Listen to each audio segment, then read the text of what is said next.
Hello, I am Panos Kotzathanasis, and this is ASEAN Movie Pulse interviews. Today I'm here with rookie Kuswandi, whose film Dear David is currently screening on Netflix. How are you looking?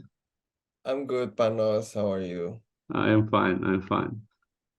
So to begin, I will start with the most generic question of all time.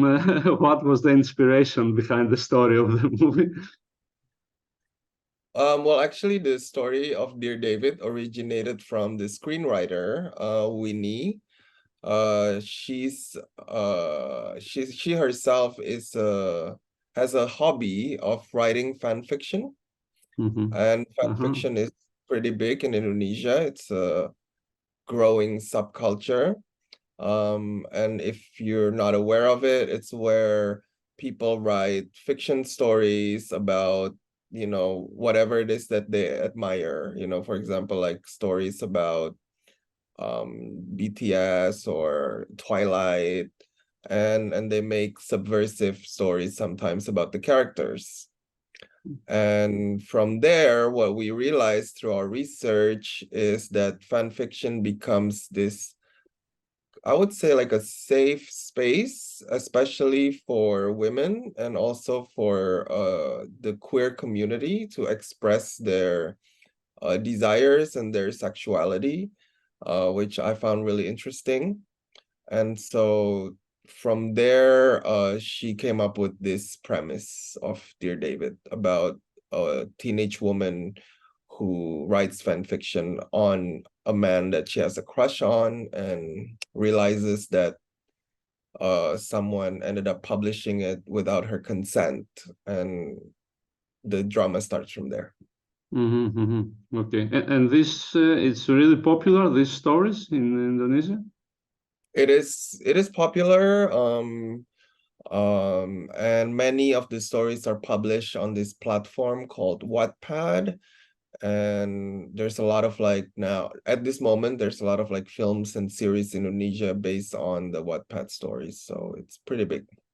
Mm-hmm. Okay, okay. And the film deals with a number of very serious and difficult topics, let's say. We have female desire, LGBT love, and the negative aspects of the school system. Was it difficult for you to deal with these issues?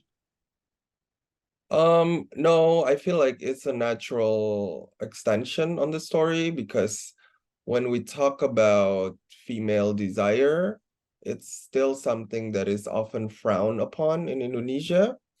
And I was very interested in creating not your typical Indonesia teen leading lady in a film, because I'm sure you've seen a lot of Indonesian commercial teenage dramas, and most of the leading ladies, they have a certain archetype in the character. There isn't many agency of them and, owning themselves and, their needs and their desires. So I was very interested in that character of Laras, the main character, who we would consider to be somewhat an anti-hero in the film. Like, she's not perfect, she's not like demure, she's not that typical um representation of, Indonesian teenage girl and how they're supposed to behave and how the society expects them to behave. So yeah, so that was, I feel like, because you have that kind of character, like all the rest of the issues just kind of spring upon this big theme of acceptance and the theme of, recognizing and owning your own identity. Mm-hmm, mm-hmm. Okay. But regarding censorship, goes with the film, okay? Because I feel like maybe 10 years ago it would not be easy to shoot a film like that in Indonesia. Am I right? um Maybe. I think the thing with that is we're very aware in terms of the issues that the film could raise, and we, throughout the writing of the script and also the making of the film, me and the producer, Muhammad Zaidi and Meiska from Palari Films, we make sure that, we figure out ways to tell the story in a very mature and also very subtle way to make sure that we're fine. Okay, all right, okay. And the movie also shows how dangerous social media can become. Is that your opinion also about social media? Absolutely. I feel like that's a big epidemic of our time. There are great things about social media, a lot of movements happen, political movements, big changes in our culture. But at the same time, since I also teach, so I work a lot with kids around that age, like early 20s, 19, and they're very social media savvy, especially in Indonesia. They spend most of their time online. I feel like it creates this anxiety and depression and sense of always having to compare oneself to others. You go on Instagram and you see what other people are doing, and then it makes you question your worth and your values. And I feel like that is a big epidemic that happens to many of us these days, of not being able to stay content with yourself.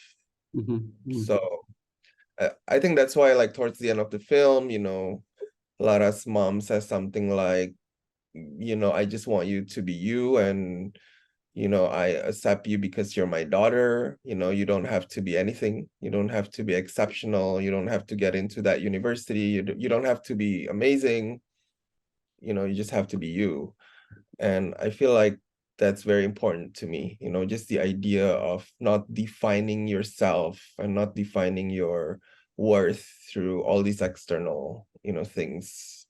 And I think that's the journey that our main character actually went through in the film. And since you talked about her mother, do you think that the problem with social media is also the fact that parents do not know how to handle them regarding their children? Absolutely. I mean, it's the thing with social media and the way you communicate now, like, it's harder for people to actually listen to one another. Like, everyone stays in their bubble, because the thing with social media is the algorithm, right?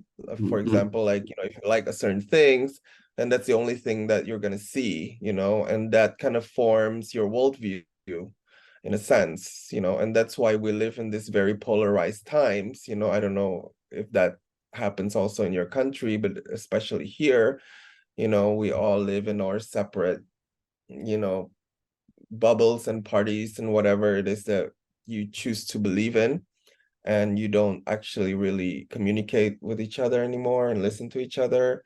And I think that also happens, with parents and children, just the idea of not being able to see eye to eye and have a clear communication. Okay.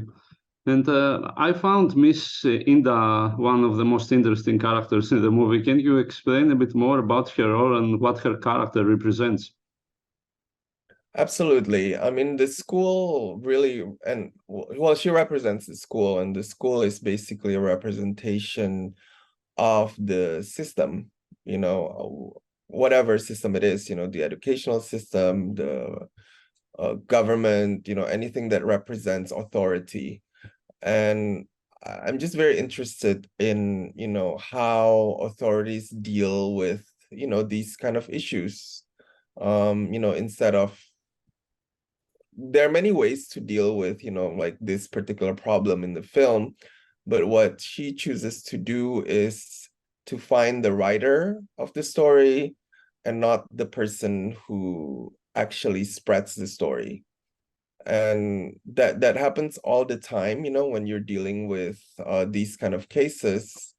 It's always the woman is always the one who's being blamed, instead of the person who violates her privacy, because this story is a private story for her own consumption. But because of Miss Inda's judgment and decision, at the end she decides that the one who needs to be punished is actually her, and not someone who actually violates her rights. And so, that just often happens in real life. Mhm. And what she does in the film, where she demands from other students to give their phones and check their phones, they could do that in the school right now? Absolutely. Yeah, that happens a lot. So just there's no boundaries, in terms of personal space and privacy. And I think that's really scary, when authorities can easily get into your personal space. And I think that's the start of, many, it's the end of, democracy in a way. So I think, the school kind of represents, like where democracy actually lies and what is freedom, and what line can that be crossed? Mhm, mhm. Okay. And these dreams, the imagination of Lara's that you saw in the film, these scenes are very different in terms of aesthetics than the rest of the film. And why did you decide to include these? And maybe you can tell us a bit about the shooting of those scenes. Sure. So the fantasy sequence were basically an extension of Flara's imagination and how she thinks she views herself. And so when we design these scenes, we look into a lot of references that kids her age would consume, like music videos, fashion magazines, um, just to, get that aesthetic, as if like these comes from the minds of a 17-year-old at this particular time. And so we look a lot at like, the music videos of like Taylor Swift and Olivia Rodrigo, also the works of fashion photographer like Petra Collins, who did a lot of, kind of teen girl aesthetic. And from there we translated it into this sequence. There are, I believe, 4 fantasy sequence in total. And in the film, they are signposts of the growth of the character. Like at first, it's kind of campy, it's kind of like a bit unreal, but towards the end, as our character starts to get more grounded and more accepting of who she is and accepting of her desires, we decided to make the fantasy sequence to be a bit more realistic. Mhm, So the first 2 were shot in a studio, so we built the set. But the third fantasy and the fourth fantasy was shot in a real location.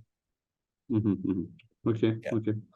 And although the film is essentially a drama, you have included a number of humorous scenes. For me, the funniest one was the last one with the mother when she's the delivery guy. And tell me a bit, why did you choose this approach and if humor is important for you to have in the movies? Yeah, absolutely. Because I think humor is a big part of our culture. Because we as Indonesian, we live with a lot of uncertainty. So during uncertain times, you find solace in humor. So that's always been a big part in all of my work. And I feel like, I don't know, I feel like, especially for the mother character, in Indonesia, when you portray mother characters, they're always portrayed in a way that, they're just mothers and they don't have any kind of agency, they just cook food for their kids. But here we're interested in giving her, a little bit more. Like, yeah, I mean, of course she probably fantasizes too, Mm, so mhm. yeah, that was one of the reason why we had the scene. Okay, okay. And okay, this is a bit maybe generalizing in a question, but how is Indonesian humor in general with what makes Indonesian people laugh, let's say? Um, Indonesia, actually, like we're very good in making like memes, here. Okay. Uh, very witty, the Indonesian memes. Um, and especially, disaster often strikes our country. For example, you have, earthquakes and floods and all that, but people always find ways to kind of just accept and not be frustrated, with whatever's going on and just, find humor. When there's a big flood in the city, like several years ago, like the kids would just jump into the water, and have a good laugh and swim and, make rafts. And I feel like that's a very fascinating point of view, Mhm. so, and I think Indonesians are really good at making jokes. Okay. All right, I'm great. not, I'm not good at it. Okay. All right, all right. And can you give us some details about the casting? Yes. So, the lead actress, Shanina, she's a rising star in our industry. She was also in another Netflix film called Photocopier Mhm, before Dear David.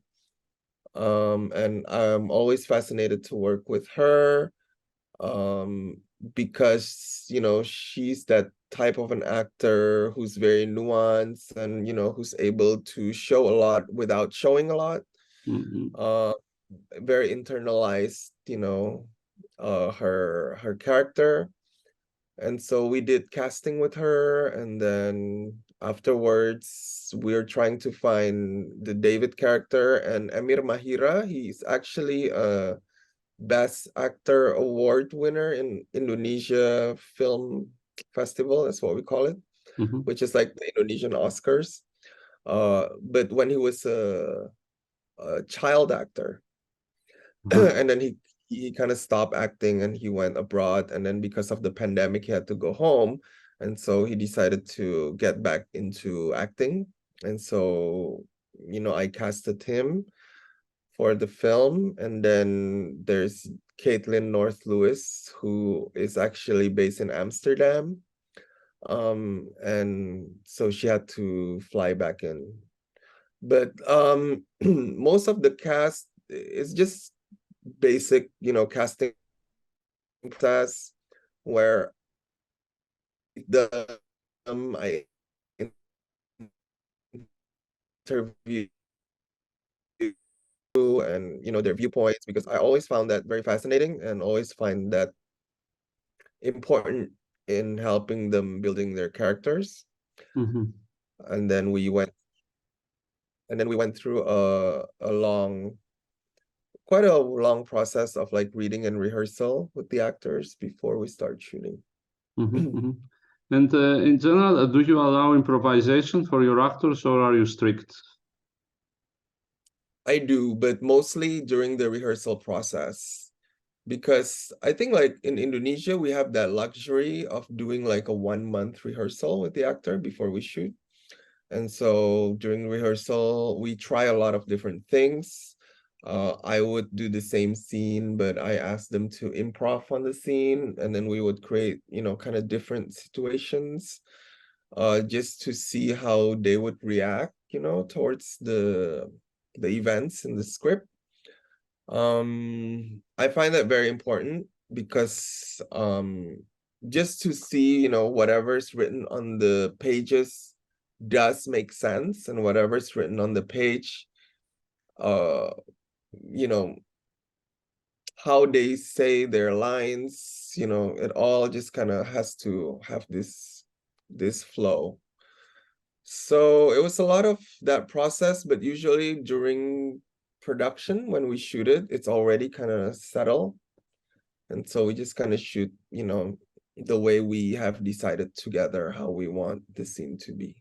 Mhm, mhm. Okay, So okay. not a lot of improvisation during the shoot, but before. Uh-huh. Okay, okay. And what is your opinion regarding the Indonesia movie industry at the moment? It's interesting. I mean, I think internationally, for the past few years, the Indonesian filmmakers have been pretty consistent in producing very fascinating works that travel, all around the world, in festivals. I'm sure you've seen some of them in the past few years. Um, the Indonesian film industry itself, I think what's really interesting now is there's a lot of appetite from our own audience towards local films. Mm-hmm. And I believe like in 2022, the admission, the ticket admission of Indonesian film reached the all-time like record high, surpassing we call it foreign films, which are Hollywood films basically. Mm-hmm. And then there's also this, disruption, of streaming platforms coming in, including, Netflix for sure, who are very committed in creating original contents for Indonesian audience, so local content made by Indonesian for Indonesian. Mm-hmm. Uh, and so I think there's a lot of things going on, I believe. Okay, Yeah, okay. So in general, would you say that streaming platforms like Netflix are helpful for the Indonesian directors in terms of like showing your content globally, let's say international? for sure. Because like with Dear David, I believe it is screened in a big number of countries, which I don't remember, Mm, but I'm sure maybe Mira can help. But yeah, it's screened globally. mm, And it's very easy for everyone to watch the film, and it's subtitled, it's dubbed in many languages. Um, so I think it's much easier now for the world to reach Indonesian mhm, film contents. mm. Yes. It's available in Greece, the film, so it must be Right. Yeah, I international or mean, yeah, something. that's how you've seen Yeah. it. Okay, all right. And about your next projects, what are you working on next? Yes, I'm working on one that I believe I can share because it's been, I would say, more than a year of working on the script. It's called 108 Days. It's a crime drama. Mhm, And the film was presented at the uh, Rotterdam International Film Festival just in January. And we're currently looking for funding and co-producers, that international co-producers that hopefully will, pick up and work on the film. It is also with Palari Films, that's the Indonesian production company who produced Dear David. Yeah, so that's one project that I'm working on right now. okay, okay. Well, I guess that's it. Thank you very much. Thank you, Panos. Okay, great. This was Asian Movie Pulse interviews from Panos Kotzathanasis and Luki Kuswandi. Have a nice day. Bye.